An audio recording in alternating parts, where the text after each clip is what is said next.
કેમ છે વિદ્યાર્થી મિત્ર, તમે મજામાં હશો? પ્રકરણ 2 સ્થિત વિદ્યુત સ્થિતિમાન અને કેપેસિટન્સ વધારાનું આપણી પાસે સ્વાધ્યાય અવેલેબલ છે, તમને ખબર છે. અને આપણે દાખલા નંબર આજે જોઈશું 2.14. આ દાખલો તમને નીટમાં પણ ઉપયોગી બની શકે એમ છે, જીમાં પણ ઉપયોગી બની શકે તેમ છે.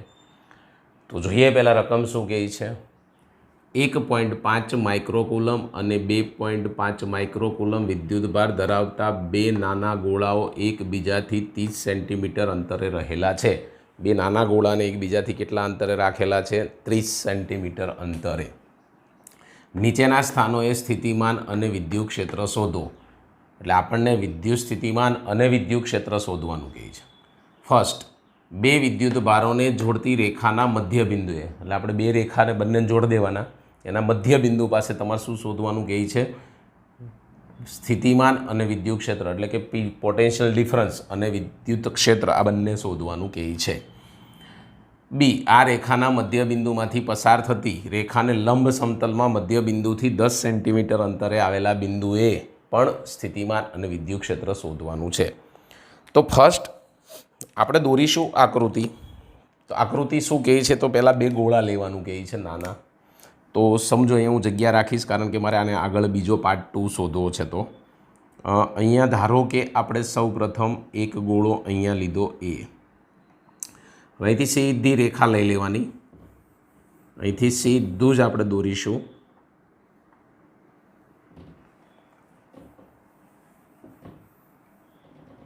ફૂટપટ્ટી આપણી પાસે છે નહીં, એટલે આપણે થોડું વ્યવસ્થિત પ્લાનિંગથી દોરીશું તો સારું રહેશે. તમારી પાસે સ્કેલ હશે એટલે તમે તો દોરી શકશો શાંતિથી.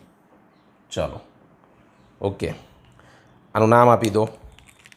શું કીધું છે? બે ગોળાઓ છે, તો એકનું નામ હું એ આપીશ અને બીજાનું નામ આપીશ બી. બંને વચ્ચેનું અંતર આપણને આપી દેવામાં આવેલું છે. કેટલું કીધું છે ભાઈ? 30 સેન્ટીમીટર. ઓકે, પહેલા ઉપર તમારે વિદ્યુતભાર મૂકવાનો છે 1.5, એટલે એનું નામ આપી દઉં Q1 અને બીજા ઉપર નામ આપી દઈશ Q2. એટલે Q1 બરાબર તમારે આ ધારી લેવાનું, ઓકે, અને Q2 બરાબર તમે આ ધારી લેશો. રકમમાં લખી નાખું છું. આનું મધ્ય બિંદુ સપોઝ અહીંયા આવે છે, એનું નામ આપી દો O. મધ્ય બિંદુનું નામ મેં શું આપી દીધું? O. તો હવે મને એમ કહો કે અહીંથી આટલું અંતર કેટલું થશે? તો તમને બધાને ખબર પડી ગઈ, આનું અડધું અંતર મધ્ય બિંદુ એટલે 15 સેન્ટીમીટર. અહીંથી કેટલું થશે? તો ઓલ્સો 15 સેન્ટીમીટર. ક્લિયર? આ O પાસે તમારે વિદ્યુત સ્થિતિમાન શોધવાનું છે. તો ફર્સ્ટ આપણે પહેલો તૈયારી કરીશું એ માટે. તો શું લખીશું? બે બિંદુઓને જોડતી રેખાના મધ્ય બિંદુ પાસે, એટલે કે O બિંદુ પાસે, બે વિદ્યુત ભારોને જોડતી રેખાના મધ્ય બિંદુ O પાસે વિદ્યુત સ્થિતિમાન તમે લખી નાખશો ભાઈ, આગળ જે બોલ્યો એ વિદ્યુત સ્થિતિમાન શું થાય તમને બધાને ખબર છે કે VO બરાબર V1 પ્લસ V2, એટલે V1 આના માટે, V2 આના માટે. તો આના માટે V1નું સૂત્ર શું થશે? તો KQ1, અને આ જે અંતર છે એને હું R1 ધારી લઈશ, પ્લસ KQ2 અપોન R2. એટલે આ અંતરને હું R1 કહી દઈશ, તમે આ અંતરને R2 કહી દેશો. ક્લિયર? કિંમતો મૂકવાની છે. પહેલાં તો કોમન નીકળે. શું કોમન નીકળે? તો કે કે કોમન કાઢો અને એનું મૂલ્ય મૂકી દો 9 × 10⁹. Q1 તમારી પાસે અવેલેબલ છે 1.5 માઇક્રોને સાદામાં ફેરવીશ એટલે 10⁻6, પણ એને હું 12 કોમન કાઢીશ. અપોન R1 છે એ 15 સેન્ટીમીટરમાં છે, એટલે એને મારે મીટરમાં ફેરવવા હોય તો 100 વડે ડિવાઈડ કરીશ એટલે 0.15, પ્લસ K2 2.5 માઇક્રોને સાદામાં ફેરવીશ તો એને 12 લખીશ 10⁻6. બંનેના કોમન કાઢી લીધા, એનું પણ 0.15 આવશે. આખી ગણતરી કેલ્ક્યુલેટરની મદદથી તમે કરી શકો છો. આમાંથી આ ઘાત બાદ કરી દેવાની, ઓકે. અને આખી ટોટલ ગણતરીની વાત કરું છું તો પોઈન્ટ ખસેડીને ડાયરેક્ટ જ હું તો લખીશ 2.4 × 10⁵ વોલ્ટેજ આવશે. કેટલું આવશે? 2.4 × 10⁵ વોલ્ટેજ. ગણતરી કરવી ખાસ, ઓકે, કારણ કે આને પહેલાં ડિવાઈડ કરો, આને ડિવાઈડ કરો, બેનું પ્લસ કરો, એને ગુણી નાખો, પછી આ બાદ કરી દો અને પછી પોઈન્ટ ખસેડી દો. એ તો તમને હવે એવી નોર્મલ પ્રક્રિયા થઈ ગઈ તમારા માટે. હવે એમ કહે છે કે મધ્ય બિંદુ પાસે વિદ્યુત ક્ષેત્ર પણ શોધવાનું કીધું છે. શું કીધું છે? વિદ્યુત ક્ષેત્ર. એને EO કહીશ. તો મોટું મૂલ્ય આનું છે એટલે આનું વિદ્યુત ક્ષેત્ર મોટું એટલે E2 માઇનસ E1 થશે. શું થશે? E2 minus E1. કારણ કે બંનેની કંઈક મૂલ્ય આપણને મળે છે. તો કઈ રીતે લાગે? તો આ જે છે ને આનું વિદ્યુત ક્ષેત્ર અહીંથી આવશે આ રીતે અને તમને આ છેડા આ તરફ લાગશે E2 અને આનું લાગશે આ તરફ E1. તો બંને એકબીજાના શું છે? વિરોધી છે. જુઓ, આ આમ જશે, આ આમ આવશે. મોટું કયું બળ લાગે? તો Q2 મોટો છે ને આ Q1 નાનો છે. તો Q2 મોટું થયું, મોટામાંથી નાનું બાદ, કારણ કે એકબીજાની વિરુદ્ધ દિશામાં છે એટલે માઇનસ થાય છે. આ કન્સેપ્ટ સમજવાનો છે ખાસ. કિંમત મૂકી દઈશું અહીંયા EO બરાબર E2. E2નું મૂલ્ય કેટલું? તો તમારી પાસે E2 શોધવા જવાનો છે તો સેમ આની જેમ સૂત્ર જ લખવાનું. શું સૂત્ર લખશો કહો? તો અહીંયા કહી શકાય કે Q2 upon R2 square minus કે Q1 અપોન R1 સ્ક્વેર. કારણ કે ઈનું સૂત્ર છે કે Q અપોન R સ્ક્વેર. શું સૂત્ર છે? કે Q અપોન R સ્ક્વેર. તો એ સૂત્રને આધારે જ આપણે અહીંયા દાખલા ગણવાના છે. આની જેમ જ પાછું કોમન કાઢીશ કે કોમન નીકળી જશે. 9 ગુણ્યા 10 ની 9 કોમન. Q2 તમે મૂકશો પહેલાં તો Q2 તમારી પાસે 2.5 છેદમાં 2.15 સ્ક્વેર માઇનસ 1.5 છેદમાં 2.15 સ્ક્વેર બ્રેકેટ પૂરું ગુણાકારમાં 10 ની માઇનસ 6. આ જે બંનેના માઇક્રો છે જેમ અહીંયા બહાર કાઢ્યા એમ અહીંયા પણ બહાર કાઢી લીધેલા છે. ઓકે, તો આની ગણતરી તમે કરશો એટલે શું કરશો? આનો વર્ક કરીને ડિવાઈડ કરશો, આનો વર્ક કરીને ડિવાઈડ કરશો, બાદબાકી કરશો, આની સાથે ગુણશો અને પોઈન્ટ ફેરવશો તો તમને મળશે 4 ગુણ્યા 10 ની 5 વોલ્ટ પ્રતિ મીટર અથવા તો ન્યૂટન પ્રતિ કુલમ. ગમે તે એકમ આનો લખી શકાય. સાહેબ આની દિશા કઈ? તો તમે જોઈ શકો છો કે આ મોટું છે Q2 માટે Q2 થી Q1 ની દિશા એટલે કે 2.5 થી 2.5 માઇક્રો કુલમથી 1.5 માઇક્રો કુલમ તરફ આવું લખી નાખવાનું. આની તરફની દિશા મળે તો આપણો પહેલો ઓપ્શન એ કમ્પ્લીટ થાય છે. હવે બીજા પોર્શન ઉપર જવાનું છે આપણે કે આ રેખાના મધ્યબિંદુમાંથી પસાર થતી રેખાને લંબ સમતલના મધ્યબિંદુથી 10 સેન્ટીમીટર.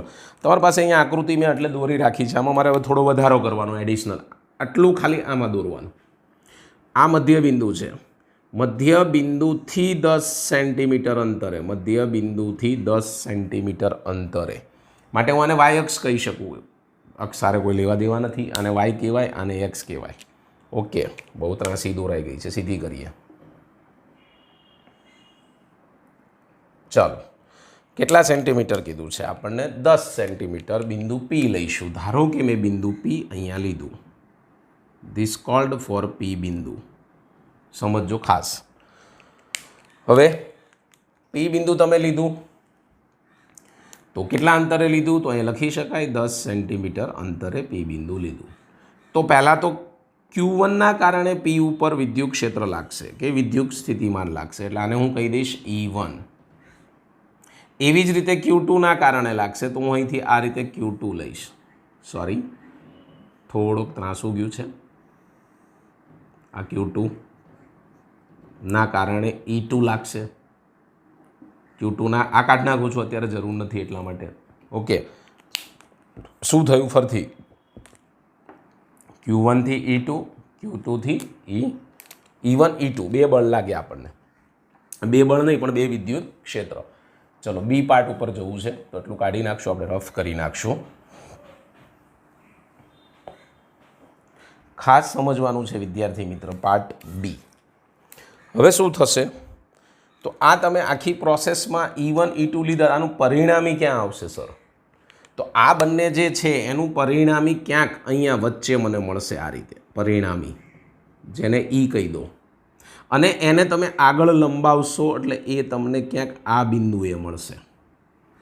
બીજું, આખો ખૂણો થીટા હોય તો આટલાને હું θ/2 ધારી શકું. આ બે પાર્ટ આખા, આ બે પાર્ટને હું θ/2 ધારી શકું છું. સમજી લેજો ખાસ. તો અહીંયા આપણે આ E શોધવા માટે પહેલાં તો શું કીધું છે? વિદ્યુત સ્થિતિમાન શોધવાનું છે. વિદ્યુત સ્થિતિમાન પહેલાં શોધવા જઈએ તો અહીં લખીશું બી પર શું આપણે શોધવાનું છે? તો વિદ્યુત સ્થિતિમાન. ચાલો, તો આપણે વાત કરીએ વિદ્યુત સ્થિતિમાનની બી પાર્ટ ઉપર. તો પહેલાં તો તમારે આ એપી શોધવો પડે. આ પી બિંદુ નામ આપ્યું છે તો આ તમે જે પી નામ આપ્યું છે તો પહેલાં શું શોધવા જવું પડે? અહીંથી અહીંયા સુધીનો એપી. તો આ તમારી પાસે અવેલેબલ છે 10, આ 90 ડિગ્રી થશે. આ તમારી પાસે અવેલેબલ છે 15.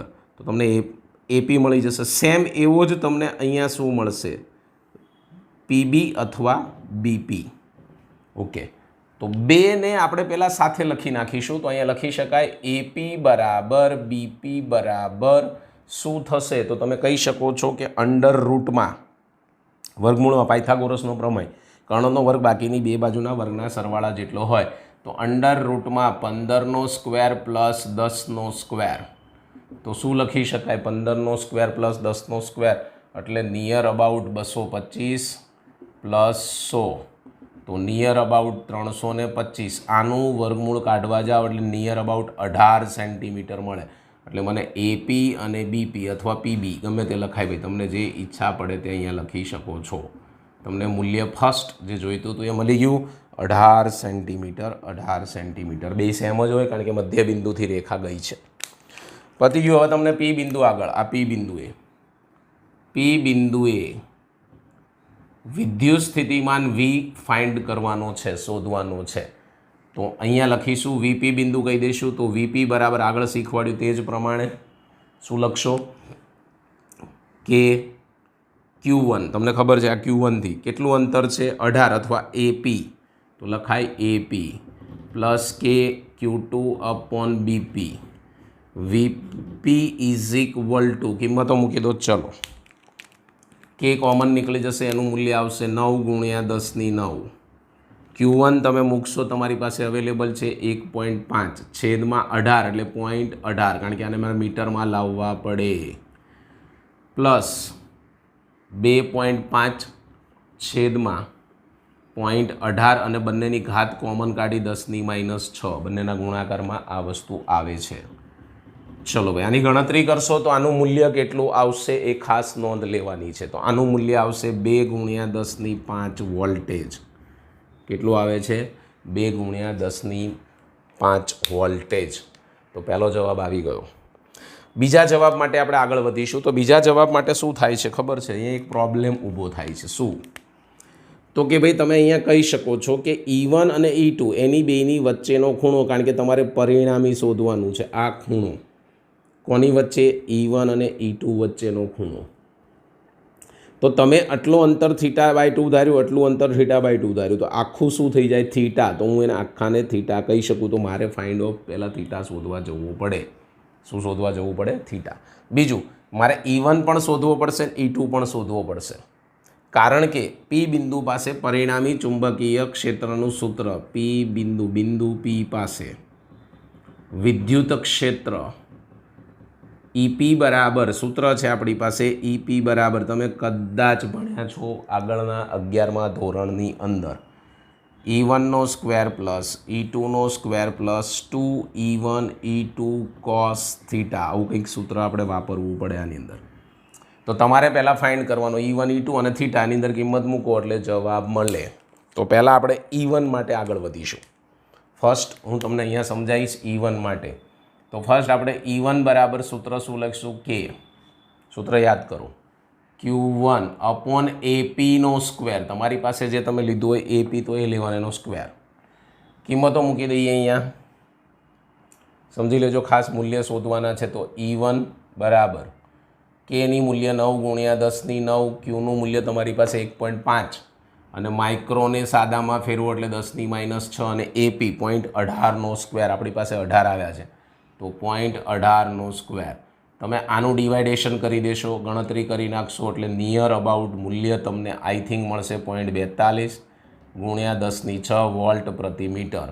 સાહેબ દિશા લેવી છે તો એથી પીની દિશામાં, એટલે અહીંયા દિશા એથી પી તરફ. ચલો આવું જ E2 બરાબર કે Q2 અપોન બીપીનો સ્ક્વેર. E2 બરાબર કેનું મૂલ્ય 9 ગુણ્યા 10⁹. બરાબર. Q2 તમારી પાસે કેટલો અવેલેબલ છે? Q2 2.5 ગુણ્યા 10⁻6 છેદમાં આ પણ બીપી એટલું જ તમારી પાસે છે 0.18નો સ્ક્વેર. તમે આની ગણતરી કરી નાખો. અહીંયા ગણતરી E2નું મૂલ્ય કેટલું આવશે તો 0.69 ગુણ્યા 10⁶ વોલ્ટ પ્રતિ મીટર. દિશા તો તમને હવે ખબર પડી ગઈ બી થી પી તરફની, કારણ કે અહીંથી આમ જાય છે દિશા, તો એ તમને મળવાનું. બાકી રહ્યો ખૂણો. તો ખૂણા માટે હું તમને કહી શકું આ કયો ત્રિકોણ બન્યો, કાટકોણ ત્રિકોણ. એનું નામ લખી નાખવાનું ત્રિકોણનું. તો અહીંયા કહી શકાય AOP. ત્રિકોણ AOPમાં tan θ બરાબર tan θ/2 છે. θ/2 બરાબર tan θ/2 બરાબર સામેની છેદમાં પાસેની, સામેની છેદમાં પાસેની એટલે 15/10 એટલે 1.5. હું થીટાને ટેનને સામે લઈ જઈશ તો tan ઇન્વર્સ 1.5. હવે તમે 12 સાયન્સની અંદર છો, તમને આ વસ્તુ જોતા આવડવી જોઈએ. ક્યાં જોવાની? ચોપડીની પાછળ અથવા ટેન્જેન્ટનું મૂલ્ય આવે એમાં 1.5 ફાઇન્ડ કરવાની, તો સામે ડિગ્રી શું આવે θ/2, તો એની ડિગ્રી આવશે 56.3 ડિગ્રી. કેટલી આવે છે? 56.3 ડિગ્રી. તમે આને સામે લઈ જાઓ એટલે થીટા બરાબર 2 વડે ગુણાશે એટલે 112.6 ડિગ્રી. કેટલું આવ્યું? 112.6 ડિગ્રી. હવે તમારે શું કરવાનું છે તો કે ભાઈ આ E1નું મૂલ્ય, E2નું મૂલ્ય અને થીટાનું મૂલ્ય અહીંયા મૂકવાનું થાય છે આ સૂત્રની અંદર. જોઈ લઈએ કઈ રીતે આવે છે. ચલો એની અંદર આપણે કિંમતો મૂકી દઈએ શું થાય છે. તો ફર્સ્ટ EP બરાબર અંડર રૂટમાં E1નો સ્ક્વેર એટલે આપણી પાસે જે મૂલ્ય હોય 0.42 ગુણ્યા 10⁶ સ્ક્વેર પ્લસ આપણી પાસે જે મૂલ્ય હોય 10⁶ તમે 12 લઈ લેશો કોમન તો પણ ચાલશે, એટલે અહીંયા આપણે એટલું બધું લાંબુ નહીં લખવાનું, અહીંયા ખાલી સ્ક્વેર થઈ ગયો. પ્લસ અહીંયા 0.69 સ્ક્વેર પ્લસ 2 E1 0.42 0.69 બરાબર. આ બંનેના મૂલ્ય E1 E2ના બે તો છે જ પાછા, અને બંનેની ઘાત આવશે 10⁻6 10⁻6 તો બેનામાંથી કોમન એક જ કાઢવાની, કોઈ પણ એક, અને એક ગુણી નાખવાની એની સાથે. ઓકે, એટલે અહીંયા તમે ગુણશો ને ત્યારે એની જોડે એક 10⁶ રાખવાની છે. ઓકે, પછી કોસ, એની બાજુમાં કોસ આપણને મળ્યું 112.6 ડિગ્રી, અને આ આખા બ્રેકેટની બહાર 10⁶ મેં તમને કીધું કોમન કાઢવાની છે. ઓકે, ચલો ગણતરી કરી નાખો. તો EP બરાબર ગણતરીમાં આનો વર્ગ કરવાનો, આનો વર્ગ, પછી છે ને આનું મૂલ્ય માઇનસમાં આવશે, આનું જોવાનું પાછું કોસની અંદર, તો એનું મૂલ્ય માઇનસમાં આવશે. ઓકે, તો એની તમે ગણતરી કરશો એટલે અંડર રૂટમાં મળશે લગભગ 4301 અને ગુણાકારમાં 10⁶. આનું વર્ગમૂળ તમે કાઢી નાખશો એટલે તમને મળશે 0.6558 ગુણ્યા 10⁶. એક આ પોઈન્ટ અહીંયા ખસેડવો છે. તમે કઈ બાજુ જાવશો? જમણી બાજુ. અને અહીંયા 5 અને 8 છે, 8 હોય કાઢો એટલે અહીંયા 6 કાઢો એટલે અહીંયા કેટલા થઈ જાય? 6 લખવા હોય તો 6 લખાય, 5 લખવા હોય તો 5, એટલે 6 લખીશ. એક ઘાત ઓછી થઈ જશે, 5 ઘાત ન્યૂટન પ્રતિ coulomb. This is our full and final answer. અહીંયા આપણો દાખલો કમ્પ્લીટ થાય છે, પણ થોડું એડિશનલ આમાં પૂછી શકે. તમને આમાં એવું ના હોય ફરજિયાત પાર્ટ 1 અને પાર્ટ 2 બંને સાથે જ પૂછાય, ખાલી પાર્ટ 1 પણ પૂછી શકે. એટલે કે અહીંયા તમારી પાસે પાર્ટ ખાલી આ ના પૂછે, પહેલો પાર્ટ સીધો બી પાર્ટ પૂછે, અથવા ખાલી પહેલો પાર્ટ પૂછે, એટલે કાં તો એ શોધવાનું પૂછાય, કાં તો બી, અને કાં તો બંને સાથે પૂછાય, કાં તો આ બંનેમાંથી ખાલી બી, અને એમાં એક એડિશનલ રૂપાંતર કરે, એક એડિશનલ વસ્તુ નાખે. શું વસ્તુ સાહેબ એડિશનલ આવશે? તો એ વસ્તુની અંદર થોડોક એક ઉમેરો કરે કે ભાઈ E અને E1 સાથેનો ખૂણો, આ છે E અને આ છે E1, એની વચ્ચેનો ખૂણો તો એ આપણે ધારવો પડે. ધારો કે મેં આલ્ફા ધારી લીધો. શું ધારી લીધો? આલ્ફા. તો અહીંયા કહી શકે E અને E1 વચ્ચેનો કોણ ફાઇન્ડ કરો. કોની વચ્ચેનો? E અને E1 વચ્ચેનો કોણ. મેં કયો ધારી લીધો? અહીંયા આલ્ફા. ગમે તે તમે ધારી શકો છો. આનું પણ સૂત્ર તમે 11મા ધોરણમાં ભણી ગયા છો. tan આલ્ફા બરાબર E2 સાઇન થીટા એટલે અહીંયા બી આવે, બીમાં આપણે E2 લઈએ છીએ અને હકીકતમાં આનું સૂત્ર છે અહીંયા બી સાઇન થીટા છેદમાં એ પ્લસ બી કોસ થીટા. તો અહીંયા એની જગ્યાએ E1 અને બીની જગ્યાએ E2 કોસ થીટા આવું સૂત્ર લઈએ છીએ. હમણાં જ તમે થીટા આગળ મેં તમને શોધીને આપ્યો હતો, અહીંયા લખેલો જ છે. એ બંને જગ્યાએ મૂકી E1 E2નું મૂલ્ય મૂકશો એટલે tan આલ્ફા બરાબર 4.1182. ગણતરી તમને સારી આવડે. આલ્ફા બરાબર tan ઇન્વર્સ 4.1182. એનું તમે પાછું tan નેચરલ ટેન્જેન્ટમાં જોશો એટલે તમને મળશે લગભગ 76.3 ડિગ્રી. તો આ પણ ખૂણો શોધવાનું પૂછાય. This is four additional. આપણે આની અંદર એક એડિશનલ ઉમેરેલું છે. બીજું તમને એવું કે આ E અને AB રેખા વચ્ચેનો ખૂણો તમે આને અહીંયા છેક લંબાયો છે તો આ ખૂણો પણ તમે શોધી શકો અને બીટા કહી દેવાનો. શું કહી દેવાનું? બીટા. એટલે શું પૂછી શકે તમને? નવું એક E અને AB રેખા વચ્ચેનો કોણ શું કહી શકે આપણને? E અને AB રેખા વચ્ચેનો કોણ શું મેં ધારી લીધો? બીટા. તમારે અહીંયા શોધવાનું શું થાય એ જુઓ. તમારે આ આખો ખૂણો છે એ θ/2 છે. ઓકે, કયો છે? θ/2. આ પણ આખો કયો છે? θ/2. મારે તો આટલો ખૂણો જોઈએ કારણ કે તમને ખબર છે કે આ 90 છે તો ત્રિકોણના ત્રણેય ખૂણાનો સરવાળો 180 થાય. તો આ મારે લાવવો પડે. તો આ ક્યાંથી મળશે મને? તો એ તમે આ 90 છે, આ બીટા ધાર્યો છે તો આને તમે લખી શકો 90 - θ/2. શું લખી શકાય? 90 - θ/2. આ ખાસ નોંધ લખવાની છે. ચાલો આગળ વધીશું. હવે આપણે આને ખૂણો આપ્યો છે એ પ્રમાણે આગળ વધીએ તો તમને ત્રિકોણ કયો બને? PO અને અહીંયા નામ આપી દો ગમે તે, ધારો કે C. તો POC ત્રિકોણ POCમાં શું થશે? પહેલાં તો બીટા. તમારો આ ખૂણો છે, જો તમને ફરથી સમજાવું છું, આ આપણે ફરથી એકવાર લઈએ કારણ કે એ પ્રમાણની બીજી રીતે પણ આવે. આટલો આમ જાય છે, આ આમ જાય છે તો આ ખૂણો કેટલો થાય? આલ્ફા થાય. શું થાય એટલો ખૂણો? આલ્ફા. તો હું આ થીટા આમાંથી બાદ કરું તો આ ખૂણો મને મળી જાય એટલે આલ્ફા - θ/2 એટલે મને આટલો ભાગ મળ્યો કહેવાય. આટલો ઘાટો કર્યો એ. હવે હું લખીશ કે આ અને આ એનો ગુણાકાર, બરાબર. તો શું લખીશું? બોલો કે ભાઈ લખીશું બીટા. પહેલાં તો અહીંયા બીટા છે, પછી આ કેટલો આવ્યો? તો કે ભાઈ આલ્ફા - θ/2 બરાબર આ 90 ડિગ્રી થાય. આ બેનો ખૂણો, આનો સરવાળો અને આનો સરવાળો કેટલો થાય? 90. ચલો તો બીટાને કરતાં કરી દઈશ. તમને આલ્ફા મળેલો હતો, કેટલો હતો?